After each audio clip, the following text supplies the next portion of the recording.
Bonjour, dans cette vidéo, j'ai choisi d'aborder le sujet de la prostitution parce que je vois de plus en plus passer sur les réseaux sociaux militants ou même sur des gros médias mainstream qui se veulent en plus à destination de la jeunesse, des commentaires sur la prostitution que je trouve vraiment graves en fait. Et du coup, j'ai décidé d'en apporter ici mon analyse et c'est parti.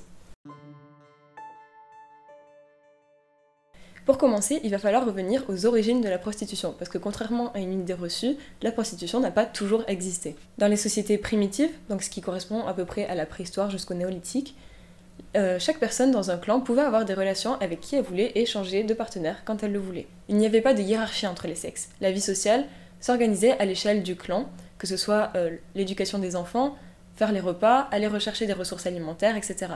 Il n'y avait pas de famille, il n'y avait pas de vie domestique dans laquelle auraient été enfermées les femmes.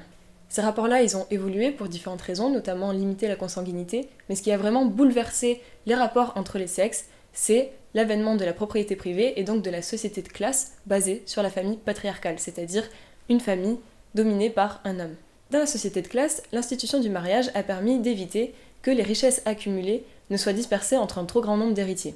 Et pour cela, il fallait que les femmes soient absolument fidèles à leur mari. Mais l'obligation de la monogamie ne s'applique réellement qu'aux femmes.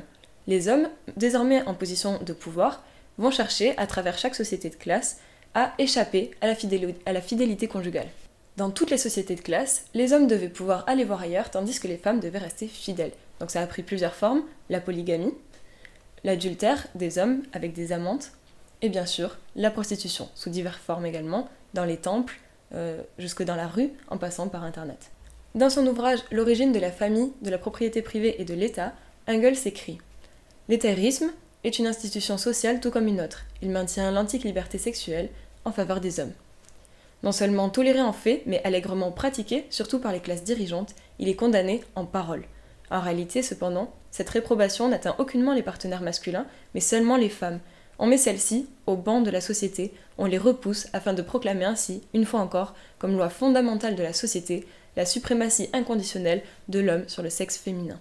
En effet, que ce soit les amantes ou les prostituées, elles sont considérées comme des femmes vénales, sans morale, méprisables, tandis que les hommes, eux, ne font que succomber à leurs instincts. Ainsi, la prostitution, sous le capitalisme, permet aux hommes d'avoir des relations sexuelles sans avoir à s'engager matériellement à entretenir les femmes ou les enfants qui pourraient engendrer. Bien sûr, les relations ont évolué, notamment au sein de la classe ouvrière, les relations sont devenues plus libres, mais au fond, ça reste la même chose. La prostitution permet aux hommes de tirer par l'argent sa satisfaction, sans avoir de responsabilité derrière.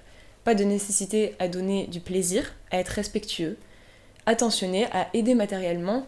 L'acquittement par l'argent permet aux hommes d'utiliser les femmes comme des marchandises, sans avoir de compte humain à rendre derrière. Aujourd'hui, il existe des militants qui défendent le slogan « Sex work is work », c'est-à-dire « le travail du sexe est un travail comme un autre ». Derrière ce slogan, ils défendent la légalisation de la prostitution, mais ça on verra plus tard, mais aussi et surtout le fait que la prostitution pourrait être un travail choisi et consenti, qu'il pourrait être un travail certes difficile, mais pas plus difficile qu'un autre travail difficile, qu'il faudrait différencier le travail du sexe du trafic sexuel, et que ce qui ferait le plus de mal aux prostituées, ce ne serait pas la prostitution en soi, mais les préjugés que les gens auraient sur ce travail. Donc on va revenir un peu sur ces affirmations pour voir ce qu'il en est. Déjà, il faut voir que des études montrent que 90% des prostituées disent vouloir sortir de la prostitution et que 80% diraient que pour cela, elles auraient besoin de trouver un travail. Je pense qu'en fait, je pourrais juste m'arrêter là. Mais bon. Avant, je précise que vous trouverez toutes les sources des chiffres et des données que je donne dans la description, donc je ne vais pas à chaque fois le répéter. Ces résultats, ils montrent sans équivoque que la plupart des prostituées, elles ne font pas cette activité par choix ou parce qu'elles pensent que c'est mieux qu'un autre travail, mais bien parce qu'elles n'ont juste pas d'autre alternative pour survivre. Qui plus est, selon le rapport mondial de l'exploitation sexuelle de la fondation CEL, 90% des prostituées seraient sous le joug d'un proxénète. Ainsi, l'idée que les prostituées seraient des personnes subversives qui, par leur amour du sexe, échapperaient à l'exploitation de la caisse de supermarché est une idée qui est tout simplement en fait indécente. Parce que la plupart des prostituées font ça parce qu'elles n'ont juste pas d'autre alternative pour survivre. Deuxièmement, les partisans de la prostitution ignorent ou minimisent le fait que le marché du sexe, sans migration massive de femmes et de filles, se serait complètement taré. Dans une société qui légitime le fait d'acheter du sexe et avec une industrie qui veut se faire toujours plus de profit, eh bien il faut plus de marchandises, en fait, c'est-à-dire plus de femmes que les rares femmes qui seraient volontaires en Occident. Il faut aussi plus de choix, répondre au racisme et à l'exotisation et plus de jeunes et pas les mêmes femmes qui sont dans le même système depuis 30 ans. Puisque comme souvent, la culture du viol des femmes va avec une culture de la pédocriminalité. Selon le rapport de la Fondation CEL, toujours, 75% des prostituées auraient entre 13 et 25 ans, environ 50% auraient commencé la prostitution en étant mineurs, et l'âge moyen d'entrée dans la prostitution serait de 13 à 14 ans, au niveau mondial. Donc j'ai pas le temps de m'étendre davantage sur ce sujet, mais je pense que c'est quelque chose qui est important à retenir. Ainsi, afin de fournir le marché sexuel, il faut aller chercher les femmes qui ne veulent pas se prostituer, mais n'ont pas d'autres opportunités, et, la majorité en réalité, aller en chercher dans d'autres pays où c'est encore plus la misère et où les femmes n'ont encore plus pas le choix. Les données rassemblées par l'Observatoire des violences faites aux femmes indiquent que 93% des prostituées en France sont étrangères, principalement originaires d'Europe de l'Est, d'Afrique de l'Ouest et de Chine. Pour se faire un maximum d'argent, les proxénètes ont tout intérêt à banaliser la prostitution, à encourager les clients et à augmenter la marchandise. En bref, à faire tourner leur commerce, à augmenter le nombre de clients et de filles aux dépens de leur volonté. Selon l'Office des Nations Unies contre la drogue et le crime, les femmes représentent 70% des victimes de traite humaine dans le monde. Et dans 79% des cas, elles sont condamnées à l'exploitation sexuelle. Donc quand le manifeste à vomir des 343 salauds dit hypocritement « Nous ne saurions sous aucun prétexte nous passer du consentement de nos partenaires », bien sachez que si vous prévoyez d'acheter les services d'une prostituée, il y a au minimum 9 chances sur 10 pour qu'elle n'en ait pas envie et que vous abusiez de sa situation matérielle. En fait, si une femme n'a pas envie de coucher avec vous si vous ne la payez pas, eh bien elle n'a pas envie de coucher avec vous. Si vous la payez, vous abusez de votre situation de domination pour la forcer. Je ne l'ai pas encore dit jusque-là, mais bien évidemment, c'est important. 90% des prostituées sont des femmes. Dans les 10% restants, beaucoup de personnes LGBTI. Et parmi les clients, par contre, c'est à peu près 100% d'hommes. Même consenti, le sexe cristallise tout particulièrement le sexisme de notre société. Le sexe est quelque chose d'intime et qui peut facilement être traumatisant. C'est une activité sensible où il est important de toujours pouvoir dire non, de pouvoir arrêter au milieu, de pouvoir changer d'avis.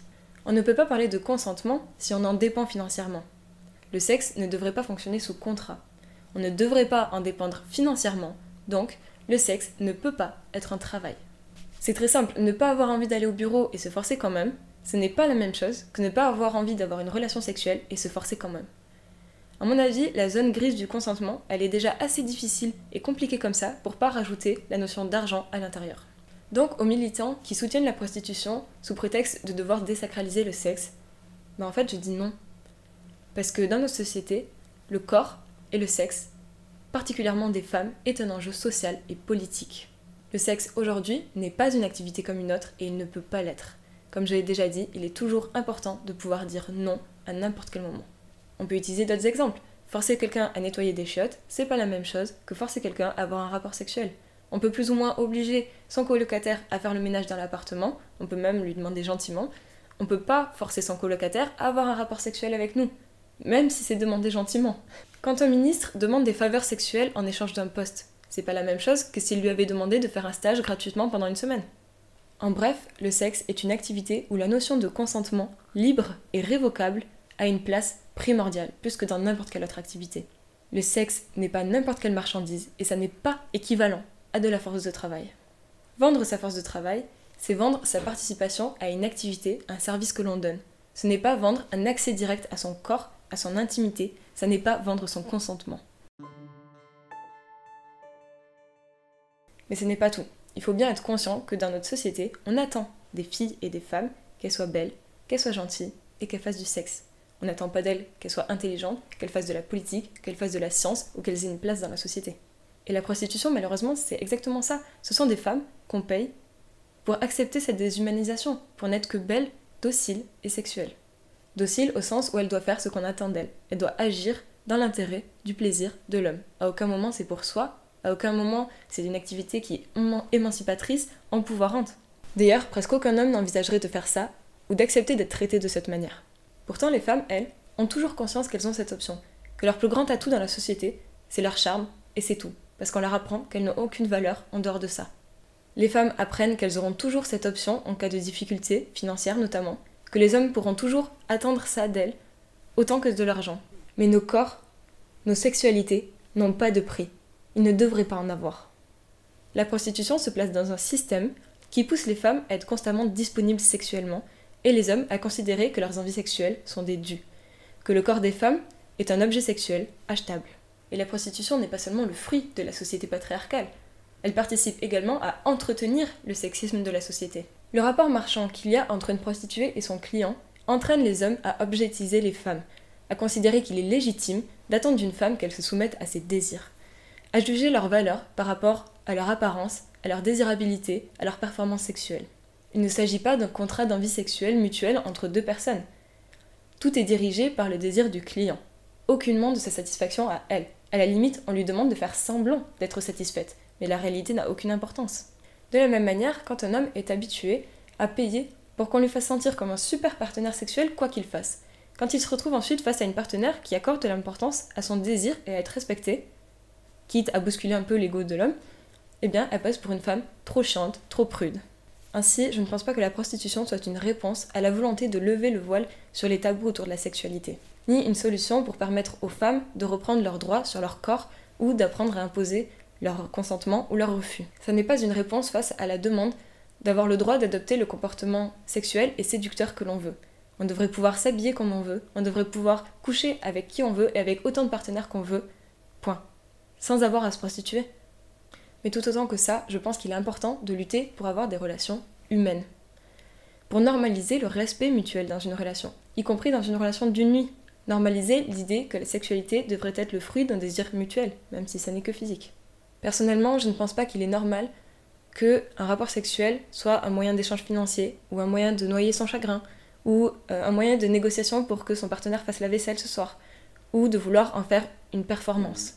Le sexe devrait tout simplement rendre heureux toutes les personnes qui participent au rapport.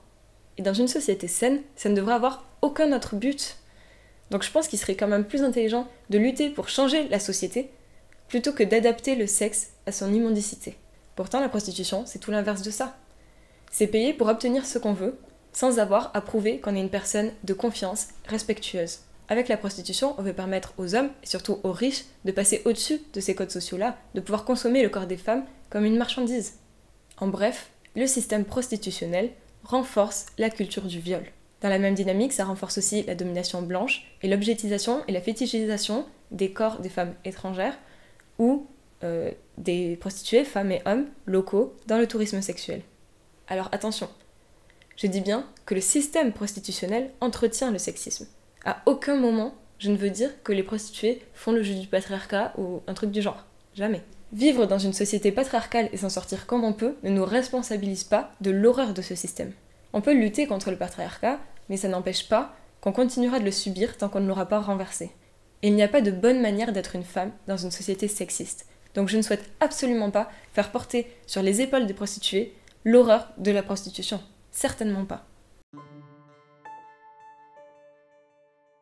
Bon, maintenant, avant de passer à la partie suivante, je voudrais m'arrêter sur un cas particulier que je vois quand même assez régulièrement revenir. Ce serait le droit des personnes handicapées à disposer de prostituées, parce que bon, là quand même, ce serait légitime. Mais non. Premièrement, être handicapé n'est pas plus une raison pour considérer qu'on peut disposer du corps des femmes pour de l'argent. Les femmes ne sont toujours pas des objets sexuels. Ensuite, les personnes handicapées n'ont pas besoin de payer pour avoir une vie sexuelle. Il y a plein de personnes handicapées qui ont une vie sexuelle épanouie, où elles sont traitées comme des êtres humains et où elles traitent leurs partenaires comme des êtres humains, tout simplement, ni plus ni moins. Ceci dit, et je le comprends, si une personne qui est touchée par un handicap a du mal à trouver un ou une partenaire lié aux discriminations qu'elle subit, dans ce cas, il faudrait lutter contre ces discriminations-là. C'est pas aux femmes de porter le poids des discriminations que subissent les personnes handicapées.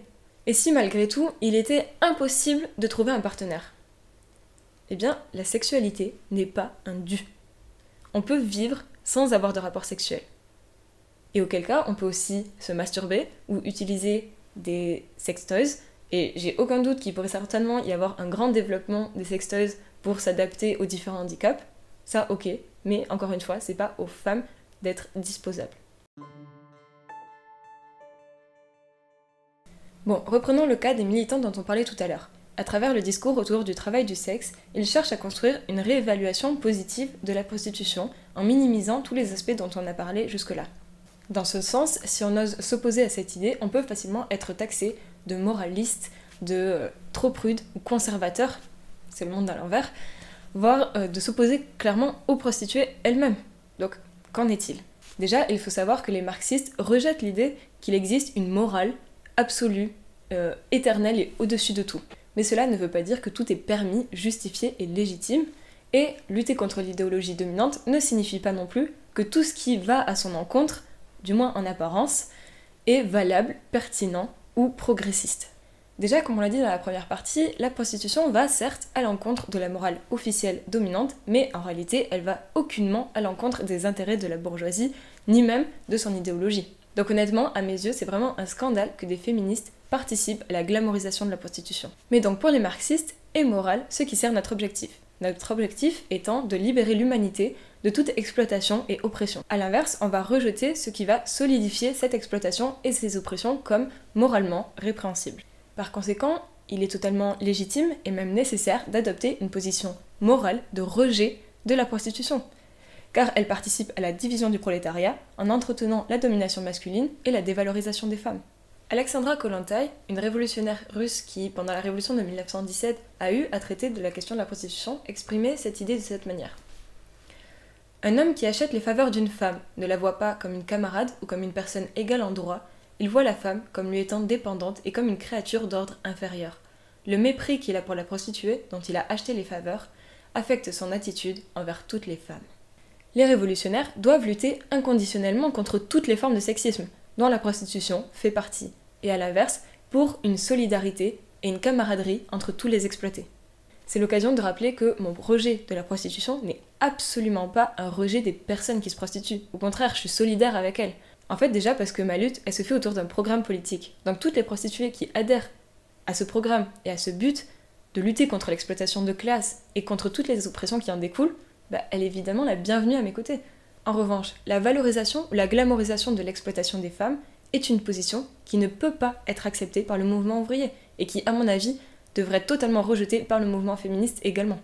Par exemple, je pense que le rôle des syndicats, ça n'est certainement pas de défendre la prostitution ou sa légalisation, mais plutôt de faire en sorte que toutes les femmes, et tout le monde en fait, aient droit et un accès à un emploi décent et bien payé. Honnêtement, je vais même aller plus loin en vous citant les paroles d'une militante, Eki Sekman, avec lesquelles je suis vraiment d'accord. Elle dit au sujet du récit sur le travail du sexe qu'il crée une symbiose entre la droite néolibérale et la gauche postmoderne. La droite néolibérale reçoit un langage qui déclare la prostitution comme une forme de libre entreprise et comme une expression de la liberté personnelle, et la gauche postmoderne a une excuse pour ne pas lutter contre les structures de pouvoir en place en se référant à la voix des marginalisés. Je sais pas comment vous dire à quel point je suis d'accord avec cette phrase. Bon, maintenant que tout cela est dit, il faut quand même mettre une chose au clair. Quand des moralistes bourgeois s'indignent de la prostitution, ou pire, des prostituées, oui, là, c'est de la pure hypocrisie. Quand des politiciens bourgeois font des grands discours sur la vertu, les valeurs contre la prostitution, pour récupérer des voix pour les élections, alors qu'en fait, ils en sont les premiers consommateurs, il est très clair qu'on ne mène pas le même combat. Quoi qu'ils fassent, ces politiciens savent très bien qu'ils ne seront pas soumis aux lois qu'ils introduisent. Et on manque pas d'exemples. Que ce soit Dominique Strauss-Kahn, qui était quand même directeur général du FMI, qu'on a découvert à la tête d'un réseau de proxénétisme et qui n'a pour cela reçu aucune condamnation au final, jusqu'à l'affaire Epstein, qui incluait notamment Bill Clinton ou le prince Andrew, fils de la reine britannique. De même, Strasbourg est devenu connu comme une des plaques tournantes de la prostitution en raison de la présence du Parlement européen dans la ville. Pourtant le même Parlement qui en 2014 a voté massivement en faveur de la criminalisation de l'achat de sexe. Si c'était pas aussi désolant, ça en serait presque ironique en fait. Donc évidemment, ça n'est pas une position de principe que j'invoque. Tous les discours sur la prostitution ne se valent pas. Que ce soit volontaire ou non, toute forme d'indignation contre la prostitution, si elle n'est pas liée à une lutte contre le capitalisme, n'est au final que pure gesticulation. La question de la prostitution doit être placée dans le contexte de la lutte contre les conditions spécifiques d'exploitation des femmes et des filles de la classe ouvrière. Et dans le même temps, l'indignation morale hypocrite des réformateurs bourgeois ne doit pas semer d'illusions. Il faut montrer que lorsque d'un côté ils combattent la prostitution à coup de moralisme et de police, ils l'encouragent de l'autre côté, que ce soit idéologiquement par le sexisme ou matériellement en entretenant la misère. Et bien maintenant que j'ai parlé de la prostitution en soi, il serait peut-être temps de se demander alors quelles revendications adopter pour y faire face. Évidemment, je suis absolument contre toutes les propositions qui criminalisent les prostituées. Mais bon, comment aller plus loin ? Pour commencer, on va partir de la principale revendication des militants pro-prostitution, qui est la légalisation de la prostitution. Selon eux, ce serait un moyen d'apporter davantage de protection aux prostituées, de leur apporter une sécurité de l'emploi, de leur permettre de cotiser, de payer des impôts. Ça permettrait de lutter contre le mépris qu'elles subissent, de pouvoir dénoncer les violences plus facilement et ça aiderait à lutter contre la traite humaine, qui serait alors clairement différenciée du travail du sexe. On peut dire tant de promesses, mais qu'en est-il exactement ? Prenons des exemples concrets. Par exemple, la légalisation de la prostitution en Allemagne nous montre que ça en a surtout fait la plaque tournante de la traite des femmes en Europe. Au niveau des conditions de vie des prostituées, je vais vous donner quelques chiffres qui comparent les conditions dans le monde des prostituées avec en Allemagne. Donc dans le monde, ça veut dire pas juste en Europe, hein. Il faut prendre aussi les conditions économiques des différents pays, mais bon. Sur l'utilisation de la violence physique pendant la prostitution, on retrouve un chiffre de 73% dans le monde et de 61% en Allemagne. Sur les menaces d'armes à feu pendant la prostitution, 64% dans le monde, 52% en Allemagne. Le cas des viols dans la prostitution, 57% dans le monde et 63% en Allemagne, dont qui ont été violés plus de 5 fois, 59% dans le monde et 50% en Allemagne. Je pense qu'on voit ici que malheureusement la différence n'est pas non plus conséquente. Le proxénétisme, il y est soi-disant illégal, mais bon, concrètement, les filles doivent souvent payer au propriétaire du bordel un loyer pour dormir, un impôt pour travailler sur le lieu, un prix d'entrée, ce genre de choses. Donc officiellement, c'est interdit, mais concrètement, c'est tout comme. Le propriétaire du bordel va faire en sorte de tirer du profit de l'exploitation des filles par des manières détournées. Surtout que légal ou non, quand c'est une question de survie, c'est toujours difficile de savoir si une personne est forcée ou non. En janvier 2007, le gouvernement allemand a publié un rapport sur l'impact de la loi qui concluait que, dans les faits, la légalisation n'avait pas significativement fourni aux femmes un environnement de travail plus sécuritaire et que peu de prostituées avaient profité réellement de contrats de travail en règle. Les conclusions peuvent même observer des tendances inverses qui montreraient par exemple que les femmes resteraient beaucoup plus longtemps dans la prostitution que ce qu'elles avaient prévu et qu'il serait beaucoup plus difficile d'en sortir. En fait, même l'hypothèse que la prostitution en maison close ferait une différence n'est pas vérifiable. Il y a même des études qui en arrivent à des conclusions inverses qui diraient que dans la rue, les prostituées ont plus le choix de pouvoir décider de qui elles amènent ou pas, tandis que dans une maison close, la pression pour devoir amener tous les clients serait plus importante. En Autriche, pour les demandeurs d'asile, c'est le seul emploi rémunéré légal proposé par l'État, au point que des femmes sans permis de séjour se voient proposer par la police de l'immigration de travailler dans la prostitution afin d'éviter un avis d'expulsion. Sauf que ces visas étant normalement valables pour une durée maximale de 6 mois, ça ne permet pas à ces femmes travaillant dans la prostitution, même dans des meilleures conditions possibles, d'obtenir une résidence légale sur d'autres bases. Mais évidemment, cette réglementation, elle a surtout permis aux réseaux de trafic d'êtres humains qui emmènent des prostituées d'autres pays de renforcer la relation de dépendance qu'ils entretiennent. Au final, bien souvent, on voit que les conditions de légalisation de la prostitution permettent bien plus souvent de blanchir le trafic d'êtres humains que de réellement apporter des meilleures conditions de vie aux prostituées ou de les aider à en sortir, qu'elles soient forcées ou non. Et pour cause, en fait, pour que la légalisation aide les États à lutter contre le trafic humain, eh bien, il faudrait déjà que les États veuillent lutter contre le trafic humain. La traite humaine est la deuxième forme de criminalité la plus lucrative après la drogue. Les profits engendrés par l'exploitation sexuelle sont estimés à 100 milliards de dollars par an. Il faut bien comprendre que l'État, c'est l'outil de la classe dominante pour imposer sa domination. Donc l'État bourgeois ne peut pas mettre de réels bâtons dans les roues d'une telle machine à profit. Surtout qu'une partie de la bourgeoisie est directement impliquée à tous les niveaux dans le trafic d'êtres humains. Et comme on l'a vu, les fonctionnaires d'État sont parmi les premiers consommateurs des services du trafic sexuel, surtout que, peu importe la législation qu'ils mettent en place, ils savent que ça ne les touchera pas. On ne peut donc pas compter sur l'État bourgeois pour apporter une réponse ferme et efficace à la question de la prostitution. C'est une lutte qui doit être menée par la classe ouvrière.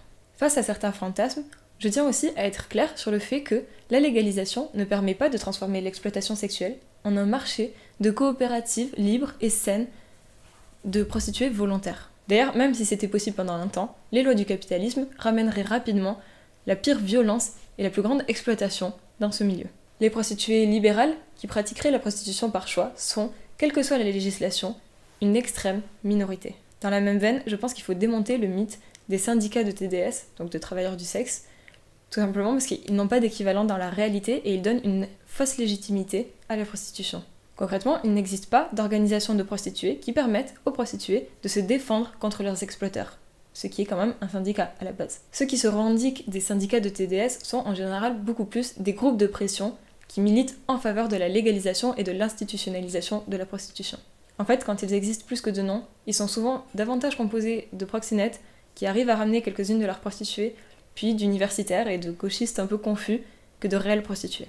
Malheureusement, ces groupes ont réussi à se faire une place dans une certaine partie de la gauche et du mouvement féministe. Pourtant, ces groupes ne représentent pas les intérêts de la majorité de prostituées. En fait, ces syndicats n'ont jamais réellement pris, que ce soit dans les pays où la prostitution est légalisée ou non, tout simplement parce que la plupart des prostituées ne veulent pas réformer la prostitution, elles veulent la quitter. Ces groupes détournent l'attention de la violence inhérente à la prostitution et empêchent la gauche de se concentrer sur les véritables problèmes qui pèsent sur les prostituées. En général, le dernier argument de ces militants quand ils sont mis un peu au pied du mur par des militants de gauche, c'est que tant qu'il y aura du capitalisme, il y aura toujours de la prostitution, alors autant faire avec et faire au mieux. En soi, c'est juste, il existera toujours de la prostitution tant qu'il existe de la misère, et ça, quelle que soit la législation. Et d'ailleurs, comme on l'a vu, les différentes législations ne font pas une énorme différence. Mais il ne s'agit pas non plus de tomber dans du fatalisme ou de s'accommoder de la barbarie. Nous devons lutter sans réserve contre le système prostitutionnel. Le fait est qu'on ne peut pas seulement lutter contre la prostitution à proprement parler. On doit surtout lutter contre les conditions matérielles qui font exister la prostitution. Vous l'aurez compris, on ne se prostitue pas par plaisir, mais parce que c'est la seule perspective que l'on a à un moment donné. Et notre système capitaliste entretient toutes les conditions nécessaires pour faire perdurer la prostitution, en tête de liste, la misère et les violences sexistes. Les statistiques suggèrent qu'il y a un lien étroit entre le déclin économique et la migration des femmes vers le marché sexuel. En fait, comme toujours, les femmes sont les premières à payer les conséquences des crises du système. Une étude réalisée dans 9 pays a posé à des prostituées la question « De quoi avez-vous besoin ?» et proposé plusieurs réponses. En tête de liste, on retrouve les suivantes. L'abandon de la prostitution à 89%, un développement professionnel à 76%, une maison sûre à 75%, un accès aux soins médicaux à 61%, du soutien psychologique individuel à 56%, etc. Déjà ici, on voit à nouveau que l'écrasante majorité des prostituées souhaitent arrêter la prostitution. Mais on voit aussi que pour cela, elles auraient besoin des conditions matérielles nécessaires qui seraient favorables à cela. C'est-à-dire avoir un logement sûr, avoir un développement professionnel, donc une situation financière stable, mais aussi un accompagnement pour prendre soin d'elles, physiquement comme mentalement, etc. En réalité, ce sont des demandes dont pourrait et devrait s'armer le mouvement ouvrier entier, puisque ça ne concerne pas que les prostituées, tout ça. Ce qu'on voit, c'est que pour lutter contre la prostitution, il n'est pas efficace de demander aux États de lutter contre moralement ou par des lois qui l'interdisent. Ce qu'il faut surtout, c'est des revendications qui s'attaquent aux racines de la prostitution. Une amélioration des conditions de vie des travailleuses aurait un impact considérable sur la prostitution, comme aucune autre loi de légifération en aurait eu. Je vous propose donc ici quelques revendications qui s'attaquent aux racines de la prostitution. L'accès à un logement gratuit pour tout le monde. Des papiers pour tous, la légalisation complète de l'immigration, afin d'éviter le chantage des proxénètes sur les femmes migrantes. Le droit est un accès assuré et gratuit à l'éducation, à une formation professionnelle, puis à un emploi pour tout le monde. Le travail doit être réparti entre tous les habitants avec un bon salaire, et une réduction du temps, du coup. Il doit y avoir un accès gratuit aux soins de santé, y compris les accompagnements thérapeutiques et cures de désintoxication. Des gardes d'enfants publiques gratuites. C'est en luttant pour de telles revendications qu'on aurait un impact positif sur la vie des prostituées et en réalité de tout le monde. Sur les questions spécifiques à la prostitution, je pense qu'il faut s'opposer à toute forme de répression étatique contre les prostituées.